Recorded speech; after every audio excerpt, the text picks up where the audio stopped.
Hi, boys and girls. It's Mrs. Warner here, second grade teacher at Elmwood Elementary. I hope you are all having a wonderful summer. I really hope that you are keeping up with some of your reading and reading books that you've always wanted to read and spending a little bit of time doing that on these hot summer days. So today I'm going to read a book to you called Dig, Wait, Listen. All right, so you can see that it's a toad, and he's in the desert, and it's just actually one toad, and he is climbing, digging from underneath in his burrow under the ground. He's digging to the surface of the desert sand. All right, so this is called Dig, Wait, Listen, A Desert Toad's Tale, and it's by April Pulley Sayre. She's the author. And Barbara Bash actually drew the pictures. She is the illustrator. All right, here we go. This is actually in the Southwest, like in Arizona. So if any of you have been to the desert in Arizona, you might know something about this book. Okay, here we go. I will bring some of the pictures closer to you so that you can see some of these desert animals that I'm going to show you. All right. Deep in the desert, under the sand, the spadefoot toad waits. She waits for the sound of the rain. So there she is. Oops, I got to get used to this, boys and girls. There she is. She's called a spadefoot toad. And so when you look at some of these pictures, you will see that her spadefoot, a spade is another name for a shovel. And so her foot acts like a shovel, and she's able to dig out from underneath all of that sand to get to the surface. Some of the sunlight is shining through on me. Skitter, skitter, scratch. She hears soft sounds. Is this the rain at last? No, it's a scorpion overhead, crawling slowly past. Skitter, scratch. Okay, there's that scorpion. I wanted you to see that picture. See that stinger on its tail? We don't have them in Illinois, so you don't need to be worried about that. Funk, funk, funk, clink, clunk, clink, clunk. Sounds shake the soil. But it's only a herd of peccaries. Their hooves hammer the ground. Those, boys and girls, are peccaries. And if you look, it's basically a pig-like animal that lives in the desert. So a peccary is like a pig, a type of pig. It belongs to the pig family. Pop, pop, pop. What's that sound now? Is this the rain at last? No, it's a rat, hopping in lengthy leaps like a tiny kangaroo. And what's interesting about that is his name is Kangaroo Rat. So this little guy is called a kangaroo rat because he hops like a kangaroo. All desert animals. Will the rain ever come? The desert's so hot, so dry, and the toad's been waiting so many months in her basement burrow home. Tap, tap, tap. Could this be it? Could this be it? The rain at last? No, it's a Gila woodpecker tapping on a tall green cactus. Oops.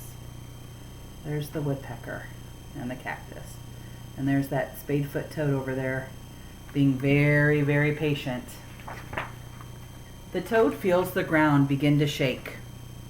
Then a crunch, crunch, crunch. That's loud. Is this the rain?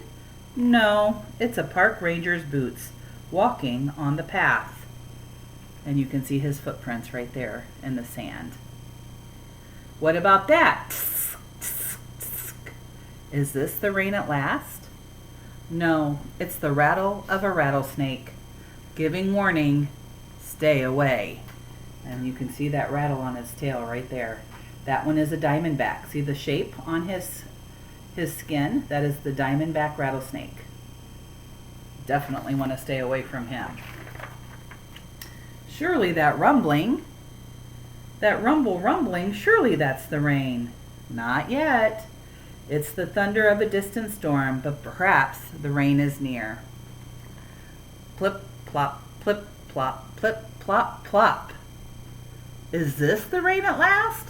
Plop, thunk, plop, thunk, plop, thunk. Gosh, it is rain. The toad hears it. She digs. There go those shovel feet. Look at this picture, boys and girls. That's a fun one to draw. Plop, thunk, plop, thunk, plop, thunk, gush. Heavy rain pounds the desert floor. Push, push, push, and the toad pops right out into the open air. Bleat, bleat, bleat. The toad hears loud bleats. Is that the rain sounds too? No, it's the male spadefoot toad calling, "Here, come here." The toad hops in a puddle. A male rides piggyback. She lays her eggs like beads of glass. Then the male fertilizes them. There's the eggs. Lots and lots of them. You know what's going to happen when they hatch? There they are. 2 days, boys and girls. Isn't that amazing? 2 days after the female toad lays those eggs, the eggs hatch. Wiggling and wiggling in their puddle home, the tadpoles are here at last.